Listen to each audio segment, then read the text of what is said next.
ज्ञानवापी मस्जिद विवाद का मामला कोर्ट में है। कोर्ट के सामने सर्वे और वीडियोग्राफी की रिपोर्ट पेश कर दी गई है।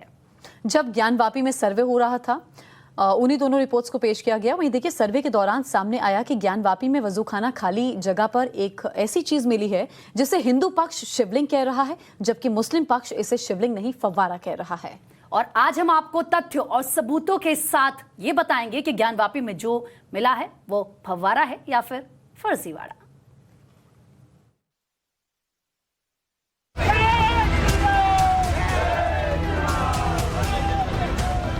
ज्ञानवापी मस्जिद की ओर मुख किए बैठे नंदी की पूजा का ये एक्सक्लूसिव वीडियो है। वीडियो में पीछे की तरफ ज्ञानवापी मस्जिद भी दिख रही है। ज्ञानवापी में कोर्ट केस का जो नया दौर शुरू हुआ है वो श्रृंगार गौरी की पूजा के अधिकार को लेकर शुरू हुआ। उसी श्रृंगार गौरी की पूजा की ये एक्सक्लूसिव तस्वीर है। ये वीडियो पुराना है, लेकिन पहली बार विवादित जगह पर श्रृंगार गौरी की पूजा का वीडियो सामने आया है। श्रृंगार गौरी हो या फिर नंदी महाराज, दोनों के लिए महादेव का इंतजार खत्म होने की उम्मीद बढ़ गई है।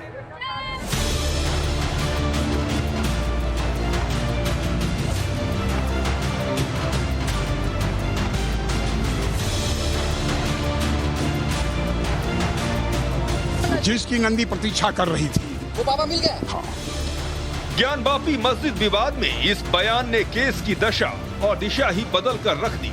सोमवार की सुबह जब केस से जुड़े हिंदू पक्षकार सोहनलाल आर्य सर्वे के बाद ज्ञानवापी परिसर से बाहर आए तो चेहरे पर खुशी और मन में उत्साह था। सोहनलाल आर्य ने देश को बताया कि ज्ञानवापी में बाबा मिल गए। उनके बयान के बाद काशी ही नहीं बल्कि देश के अलग अलग हिस्सों में हर हर महादेव की गूंज सुनाई देने लगी थी।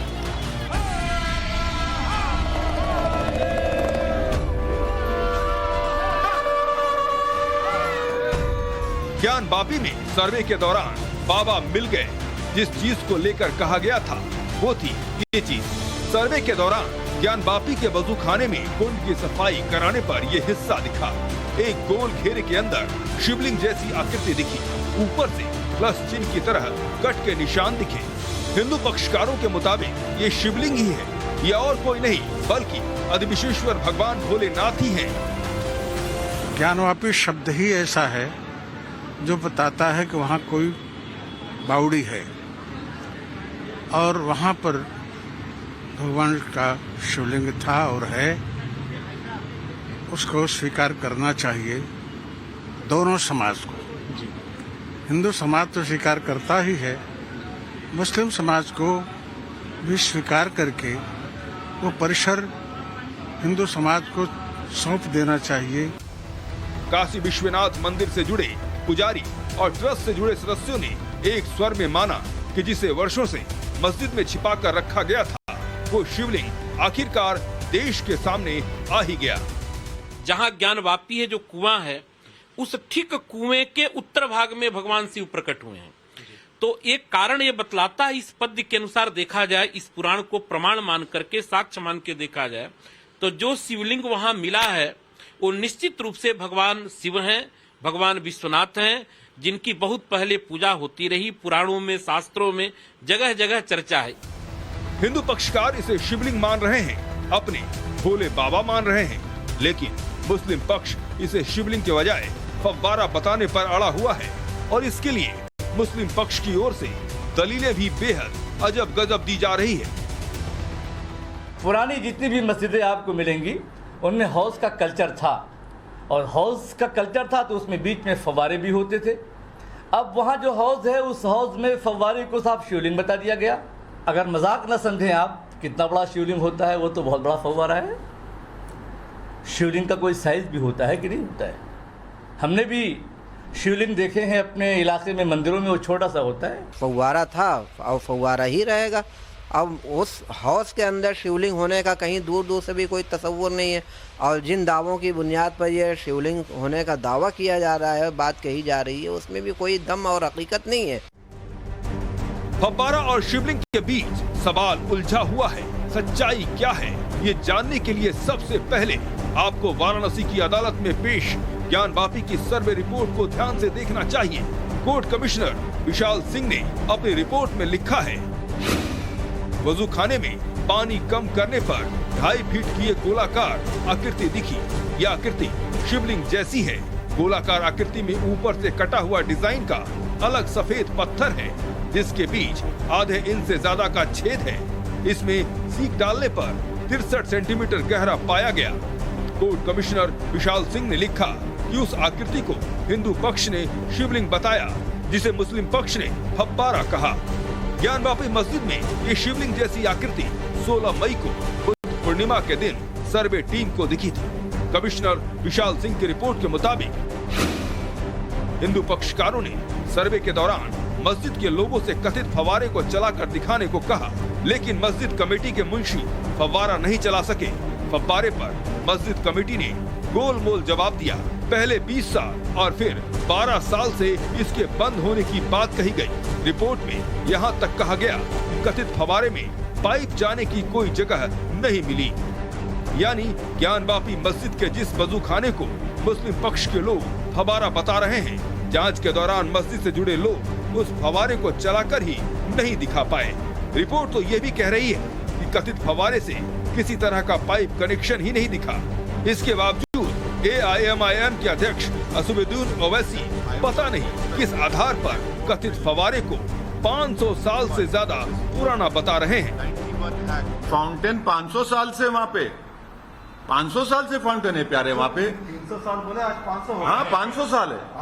नहीं मैं गलत बोला आपको सही कर लिया। 500 साल से है सर, लेकिन आपने वो भी कहा था कि उतने साल पहले सीमेंट नहीं था, तो फिर अब ये फाउंटेन। हाँ बिल्कुल नहीं, औरंगजेब के मरने के बाद सीमेंट आया तो फाउंटेन को भाई गच्ची से बनता ना। ये इमारत जिसमें बैठे हुए आप, ये भी 100 साल पुरानी मॉन्यूमेंट है। ओवैसी ने अजीबोगरीब दलील दी। औरंगजेब के मरने के बाद सीमेंट आया और उसके बाद फाउंटेन बना। असदुद्दीन ओवैसी को शायद ये पता नहीं कि औरंगजेब की मौत 500 साल पहले नहीं हुई थी। औरंगजेब की मौत सन 1707 में हुई थी, यानी आज से 315 साल पहले। तो भला मस्जिद में 500 साल पहले फव्वारा कहां से बन गया? साथ ही हिंदू पक्ष का दावा है कि 350 साल पहले मंदिर तोड़कर मस्जिद बनाई गई थी, यानी 500 साल पहले तो यहाँ मस्जिद थी ही नहीं। फिर कहां से कथित फव्वारा 500 साल पुराना हुआ? ओवैसी ने अजीबोगरीब दलील दी। औरंगजेब के मरने के बाद सीमेंट आया और उसके बाद फाउंटेन बना। असदुद्दीन ओवैसी को शायद ये पता नहीं कि औरंगजेब की मौत 500 साल पहले नहीं हुई थी। 400 साल पहले कौन सी मशीन मोटर थी जिससे पानी फुहारे में से निकलता था? मतलब बेतुकी बातें। फुहारे के लिए एक मोटर चलती है ना नीचे इलेक्ट्रिक से, जिससे वो पानी उड़ता है। 400 साल पहले कौन सा फुहारा होता था? असदुद्दीन ओवैसी और मुस्लिम धर्म गुरु ज्ञानवापी में मिली जिस आकृति को फव्वारा बता रहे हैं, क्या इस्लाम में वाकई इस तरह की आकृति वाला फव्वारा होता भी है? ये जानने के लिए टाइम्स नाउ नवभारत ने अपने स्पेशल शो न्यूज की पाठशाला में इस्लामिक संस्कृति से जुड़े कुछ फव्वारों की तुलना ज्ञानवापी में मिले कथित फव्वारे से की। अब इस तस्वीर को देखेंगे तो ऊपरी हिस्से में हमने ये रखा है इस्लामिक कल्चर वाला। ये इस्लामिक कल्चर का फाउंटेन है, इस्लामिक कल्चर का फाउंटेन, ठीक है, यानी फव्वारा। और ये नीचे जो ज्ञानवापी मस्जिद में मिला उसकी तस्वीर। अब जरा इन दोनों तस्वीरों को अगर हम कंपेयर करें, मैच करके देखें कि अगर इस्लामिक कल्चर में ऐसे फव्वारे बनते थे तो क्या ये मैच होता है ज्ञानवापी वाले से? पहला अंतर जो नजर आता है इस्लामिक कल्चर वाली तस्वीर में जो फव्वारा है, उसके आसपास आप देखिए, ये जो आसपास आकृति बनी हुई है जिसमें फव्वारा लगाया जाता था, ये आकृति जो है वो फव्वारे की बाउंड्री जो है वो छोटी दिख रही है। मतलब यहां फव्वारा बना हुआ है और उससे नीचे है, देख रहे हैं आप, यहां पर नीचे है, ताकि ये बाउंड्री नीचे होने से हो क्या रहा है, आपको जब फव्वारे से पानी निकल रहा है तो दूर से भी दिखेगा। अरे भाई फव्वारा लगाने का क्या मतलब है? यही ना कि लोगों को दिखे कि यहां फव्वारा है। हाँ, वो फव्वारा देखकर आंखों को नयन सुख मिलना जिसको कहते हैं, खूबसूरती की बात होती है। तो ये फव्वारा ऐसा था कि इसमें बाउंड्री नीचे और ऊपर फव्वारा बह रहा है। अब आप जरा ये ज्ञानवापी वाला देखिए, इसमें ये फव्वारा अगर है जो दावा किया जा रहा है तो इसके इतने ऊपर तक तो दीवार बनी हुई है। इस फव्वारे को अगर आप पीछे से देखेंगे, अगर वीडियो आपके पास भी मौजूद होगा, उसमें दूर से तो फव्वारा दिखेगा ही नहीं। तो फिर ये बाउंड्री के अंदर कौन फव्वारा बनाता है? तो पहला अंतर तो यही दिख गया कि यहां बाउंड्री नीचे है और यहां बाउंड्री फव्वारे के ऊपर चली गई, तो ये कैसा फव्वारा है? पहला प्रश्न। अब आपको दूसरी बात बताता हूं, दूसरा अंतर क्या है। इस्लामिक कल्चर वाले फव्वारे में पानी निकलकर आसपास गिर रहा है और जिस फव्वारे से पानी निकल रहा है उसकी आकृति शिवलिंग की तरह नहीं है। अब अगर आप अंदर देखेंगे, जरा इसको जूम करके दिखाइए, इसके अंदर जो आकृति बनी हुई है जिससे कहा जा रहा है कि भाई ये फव्वारा जो है वो निकल रहा है, ये अंदर पहली आकृति मैंने आपको ड्रॉ करके दिखाई। इससे जो ये दोनों तरफ गिर रहा है ये पानी है, ठीक है। अंदर जो ये आकृति है ये अगर आप देखेंगे तो सुराही नुमा बनी हुई है पहले में। दूसरे में कैसी बनी हुई है? दूसरे में ये बर्तन की तरह की बनी हुई है और इसमें भी गोल बीच में छेद है।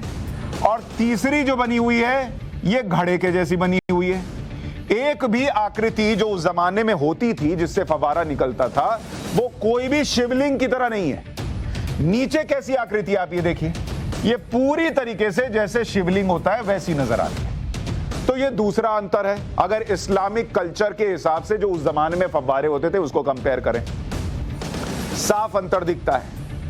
अब आपको तीसरी बात बताता हूं। इस्लामिक कल्चर वाली तस्वीर में फव्वारे के बीच में छेद है जिससे पानी निकल रहा है। ये जो आप हिस्सा देख रहे हैं ना, इसको जूम करके दिखाइए। ये यहां छेद है, यहां छेद है, यहां छेद है और इससे पानी दाहिने बाएं गिर रहा है। ये देख रहे हैं, ये दाहिने बाएं पानी गिर रहा है। यहां भी देखिए ऐसी आकृति सी बन रही है और पानी गिर रहा है। कई बार आपने बड़े बड़े होटल्स में भी आजकल ऐसे फव्वारे देखे होंगे, उनके रिसेप्शन पे लगे रहते हैं। ज्ञान वापी वाला जो वीडियो बताया जा रहा है, वायरल वीडियो, उसमें अगर आप देखेंगे तो ऊपर जो है वो ऐसा लगता है जैसे कोई पिज्जा है।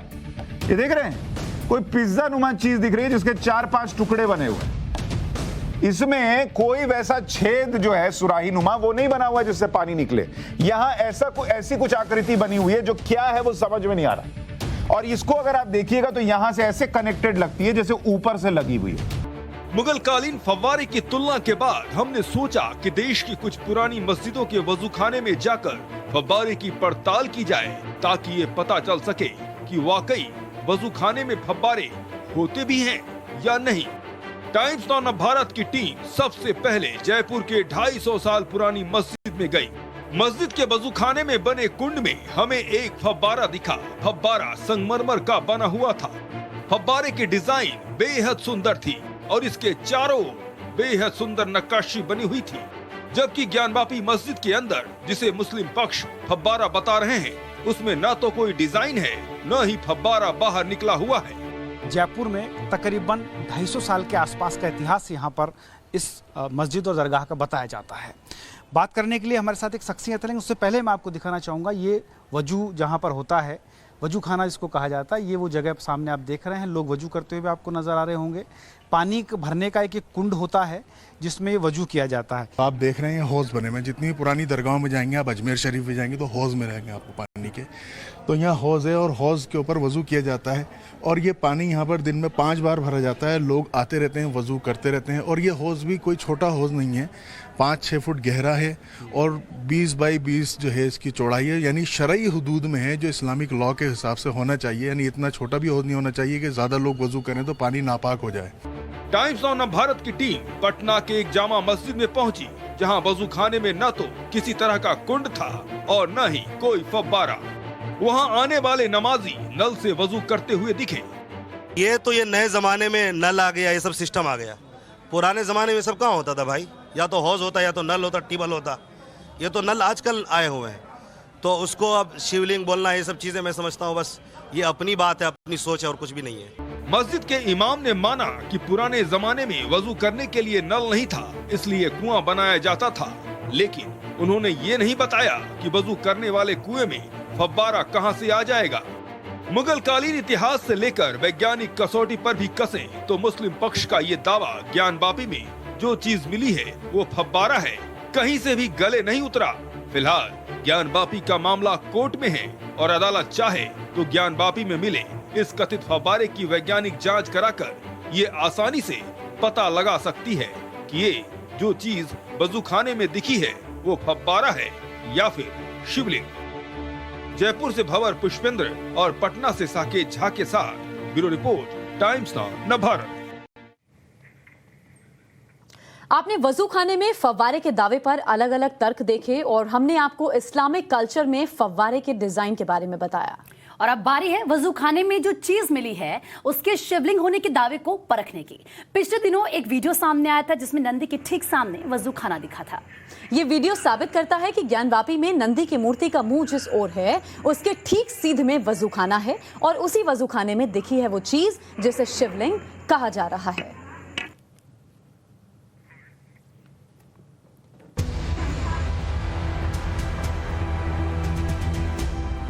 हिंदू पुराणों के मुताबिक शिवलिंग के सामने ही नंदी महाराज विराजमान होते हैं। आप चाहे दक्षिण भारत के किसी शिव मंदिर चले जाएं या फिर उत्तर भारत के किसी छोटे या बड़े शिव मंदिर को देखें, आपको हमेशा से नंदी शिवलिंग की ओर मुंह किए बैठे दिखेंगे। ज्ञानवापी में जो नया वीडियो आया है उस वीडियो में जो दावा है उसे देश के दूसरे शिव मंदिरों की कसौटी पर कसने की कोशिश करेंगे। सबसे पहले आपको 12 ज्योतिर्लिंगों में से एक उज्जैन के महाकालेश्वर मंदिर की तस्वीर दिखाते हैं।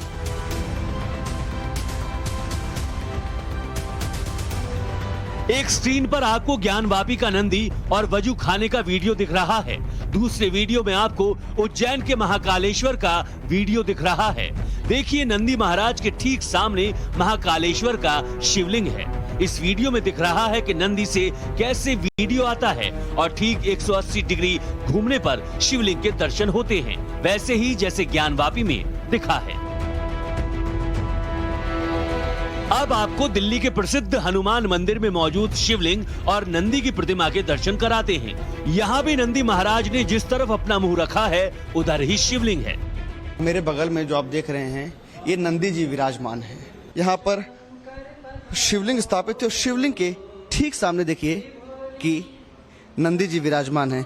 यानी कि नंदी जी के कान में कह करके लोग जो हैं अपनी इच्छा, अपनी आकांक्षा को जो है भगवान शिव तक पहुंचाते हैं और श्रद्धालु जो है वो बाबा भोले के पास आने के बाद, उनसे विनती करने के बाद वो नंदी जी के पास जाकर अपनी इच्छा जाहिर करते हैं। और शायद यही वजह है कि नंदी जी को वहीं विराजमान किया जाता है जहां पर जिस तरफ शंकर जी का वो एक प्रतिरूप स्थापित हो, शिवलिंग स्थापित हो। नंदी जी उनके वाहन भी हैं और साक्षात ये शिव के अंश अवतार ही हैं।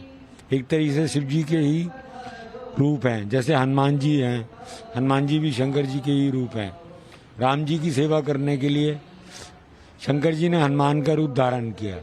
यही कारण है कि नंदी जी का मुख हमेशा अपने बॉस की तरफ यानी शिव जी की तरफ रहता है। ये इसका मुख्य कारण है। दिल्ली के बाद अब आपको जयपुर ले चलते हैं। जयपुर के प्रसिद्ध झारखंड महादेव मंदिर में नंदी की मूर्ति बेहद विशाल है और नंदी महाराज के ठीक सामने हैं उनके महादेव। अगर मैं शिवलिंग की तरह इस तरफ अगर देखने लगता हूं तो सामने आपको नंदी महाराज नजर आएंगे।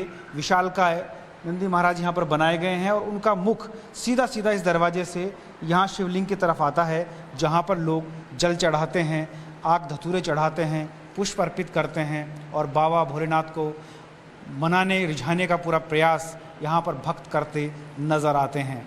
ऐसे में ज्ञानव्यापी में जो नंदी महाराज हैं उनका मुख भी शिवलिंग की तरफ हो, यह अनिवार्य विषय हो जाता है। उत्तराखंड में केदारनाथ 12 ज्योतिर्लिंगों में से एक है। केदारनाथ में भी मंदिर के दरवाजे के ठीक बाहर नंदी की मूर्ति लगी है और नंदी की मूर्ति के ही ठीक सामने केदारनाथ का शिवलिंग है। देश के हर हिस्से में छोटा शिव मंदिर हो या फिर बड़ा शिवलिंग, हर जगह आपको नंदी जब भी दिखेंगे शिवलिंग के सामने ही बैठे दिखेंगे। काशी विश्वनाथ ट्रस्ट के ट्रस्टी ब्रजभूषण ओझा भी यही दावा कर रहे हैं कि ज्ञानवापी में नंदी के सामने वजू खाने में शिवलिंग ही है।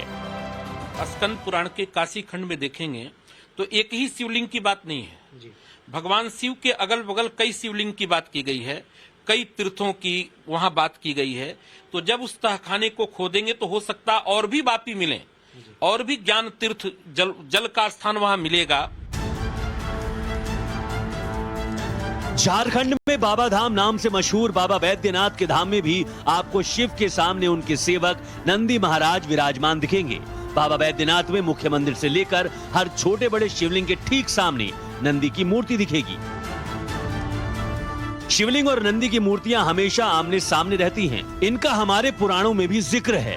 स्कंद पुराण के पेज नंबर 220 में ज्ञानवापी का जिक्र है। मेरे हाथ में ये पुस्तक आप देख रहे हैं। स्कंद पुराण के अंदर जो काशी खंड है उसके बारे में जिक्र किया गया है और उसके अंदर ज्ञानवापी का भी जिक्र है। काशी खंड का 97 अध्याय में 220 नंबर का श्लोक है। पढ़ के एक बार सुना दीजिए। बिल्कुल देखिए, यहाँ लिखा है देवस्य दक्षिणे भागे तत्र वापी सुबोधका तदम्बु प्रासनम निर्णाम अपुनर्भव हेतवे। इसका मतलब यह है कि देव मतलब भगवान शिव के दक्षिणे भागे, दक्षिण भाग में वहां पर वापी स्थित है, जिसको ज्ञानवापी कहते हैं, जो सुबोधका है, अर्थात जिसका जल अत्यंत पवित्र है। और उससे क्या होता है वो भी लिखा है। तदम्बु प्रासनम माने अम्बु मतलब होता है जल, प्रासन मतलब भक्षण। उसके जल के पान करने से क्या होता है, निर्णाम अपुनर्भव हेतवे। अब पुनर्भव कहते हैं मोक्ष को, माने पुनः संसार में न आना, इसी को मोक्ष कहते हैं। तो ये काशी खंड का जो आपका काशी खंड में जो ये पद्य है, यह बतलाता है कि देव के दक्षिण भाग में ज्ञानवापी है, तो निश्चित है उत्तर भाग में भगवान शिव विराजमान है।